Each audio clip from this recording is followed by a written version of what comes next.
Hi friends, எல்லோரும் எப்படி இருக்கீங்க? நல்லா இருப்பீங்கன்னு நினைக்கிறேன். இன்றைக்கி நம்ம புஜ்ஜுக்கு என்ன லன்ச் அப்படின்னு பார்த்துடலாமா? சூடாக சோறு, அப்புறமாட்டு நேற்று சந்தையில் பூசணிக்காய் வாங்கினேன், அது போட்டு பருப்பு போட்டு சாம்பார் வச்சேன். அப்புறமாட்டு அவரைக்காய் கூட்டு. அவ்வளோதான் இன்றைக்கி நம்ம வீட்டில் லன்ச்சு. உங்கள் வீட்டிலலாம் இன்றைக்கி என்னென்ன லன்ச் அப்படின்னு சொல்லிட்டு நம்ம கமெண்ட்டில் சொல்லிடுங்க. அப்புறம் இன்றைக்கி என்ன பேசலாம்? நம்ம வாழ்க்கையில் ஏதாவது ஒரு லட்சியத்துக்கு போகணும் அப்படின்னு சொல்லிட்டு ரொம்ப நம்ம ஆசைப்பட்டுட்டே இருப்போம்.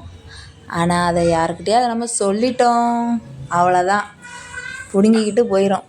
அதனால் நம்ம என்ன நினைக்கிறோமோ அதை யாருக்கிட்டையுமே ஷேர் பண்ணாமல், அது ஓகே, நம்ம நினச்ச லட்சியம் அடைஞ்சிட்டோம்னா நம்ம யார்கிட்டனாலும் ஷேர் பண்ணலாம். அடையிறதுக்கு முன்னாடி யாருக்கிட்டையுமே ஷேர் பண்ணாதுங்க, ஓகேவா? ஓகே, அப்படியே நானும் அதில் வேலைக்கு கிளம்பிட்டேன். Love you all.